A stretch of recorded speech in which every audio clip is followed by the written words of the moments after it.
Hi, welcome back. We're going to go over some information that we covered in class on Wednesday, February 10th. We were taking a look at trig applications, and then after practicing some of those problems in class, we checked out inverse operations, so looking at inverse trig functions. So our essential question for the day was, how can I use my previous knowledge to solve application problems and to learn about missing angles? So I gave you a slight little overview here of what we do when we solve application problems. So story problems involving right triangle trig. So always read and try to interpret by pulling out key information. Draw a diagram. Give yourself a picture to look at. Make sure you label it correctly. Step 3, you're going to select a tool. So you might be using Pythagorean theorem or some kind of trig ratio. Step 4, you need to set up an equation. So make sure that you're setting up your ratios correctly, that everything's in the right order. And then step 5 is just solve it. And I always tell myself to do like a little quick logic check. Just make sure that the answer makes sense. So the application problem example isn't on this video, but you can go ahead and check out the video that's titled, I think it's called Ian Trig. So it's about Ian who's hiking and he's up on a cliff. And he is going to check out a little scenario there. So let's move on. What I want to present to you now is talking about the inverse trig operations. So we've looked at when we know two sides of a right triangle and we want to find the third side. Well, then we use the Pythagorean theorem. And then lately we've been looking at, okay, I know one side and I know one interior acute angle. What can I do to find the other missing side? Well, I can use sine, cosine, or tangent, depending on which side and angle I know.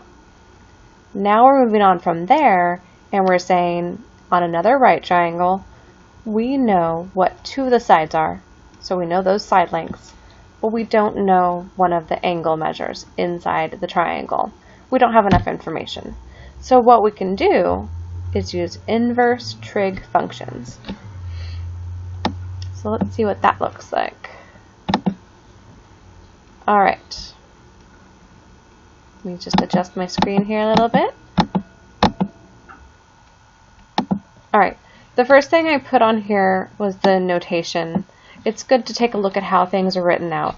And so you'll see here inverse sine is written as sine with a little -1 of O over H, so the ratio of opposite over hypotenuse. Another way of writing that same thing is arc sine of opposite over hypotenuse. Okay, so we have inverse cosine. Same thing here. It looks like there's a little -1 up there in the spot that we call the exponent, but it's not really an exponent, so don't think of it as an exponent. It's just the notation for inverse in this case. Okay, and then tangent's the same thing.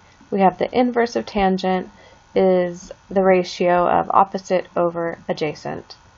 And when we use those two sides and we calculate the inverse, it spits out the missing angle that we're looking for. One other thing I wanted to point out here was that we do not write our notation for inverse trig using 1 in the numerator and then placing the trig down in the denominator. I know that is kind of something that links back to what we've looked at with exponents that are negative. Then we would move the value down to the denominator to make that exponent positive. But no, that is not the case with inverse trig. So just remember that that notation is not what we're using. Most commonly, we'll use these ones right here.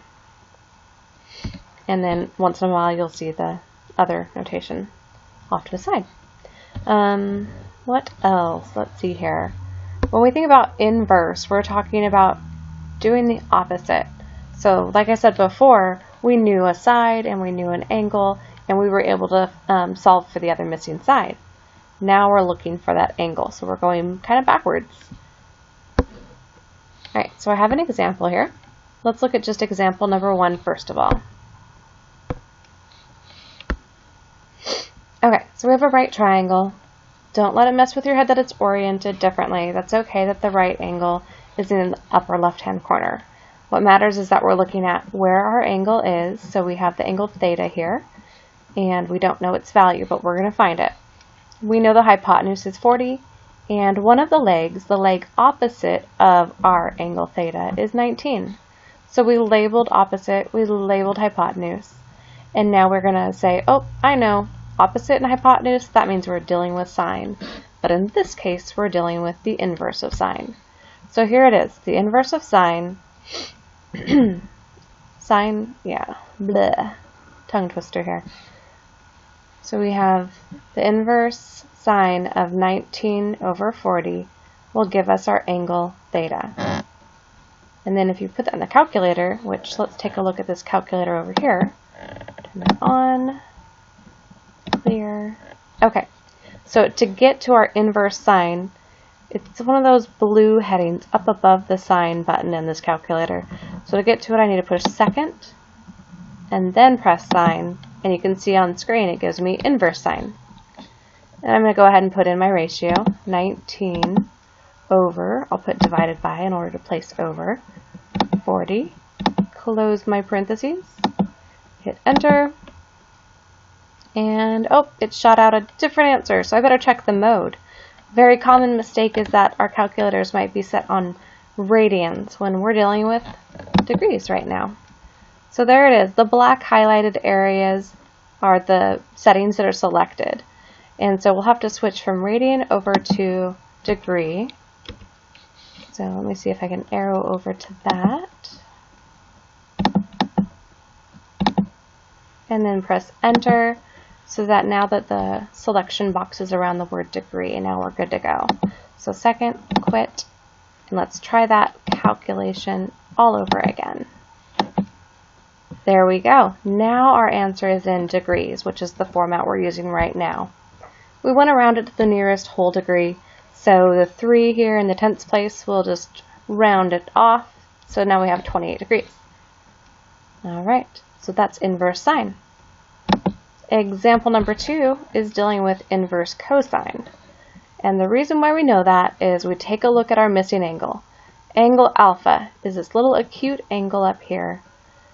We have two sides that are given. The hypotenuse is always directly across from the right angle, and its measure is 42. That's our length there. And then our other side here, this leg, is 34 units. It's the adjacent leg because it is directly next to our angle. Okay, so we identified them. We labeled it A for adjacent and H for hypotenuse. A and H, well, that means we need the C for SOHCAHTOA, so that tells us we'll be dealing with cosine. And we write it out. The inverse of cosine of 34 over 42 will give us the value for angle alpha. And let's try that in the calculator now. So remember, to go to inverse cosine, we push second and cosine, and we put in 34 over 42. Push enter. There we go. This time the tenths place is a 9, so we're going to have to round that up to 36 degrees. And that one is good to go. Example number 3, last one. We are almost done. So we have another right triangle, so we know we can use right triangle trig. We have a missing angle right here, beta. So that's what the information that we're after. And we have some information identified. We have 23 here and 26 there. The O and the A are labeling which side is opposite of beta. So 23 is opposite of this angle, while 26 is adjacent to it, right next to it. But it's not the hypotenuse. We don't even need to worry about labeling the hypotenuse. On all 3 of these examples, we only labeled the 2 sides that we were dealing with, and we just left the third side blank.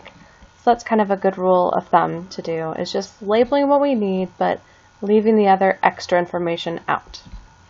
Okay, we have enough information to plug in our values.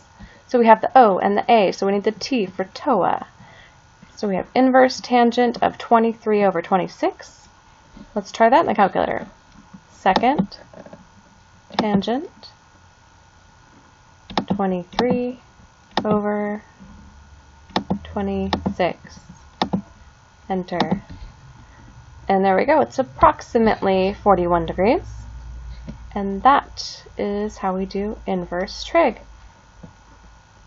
All right, thank you.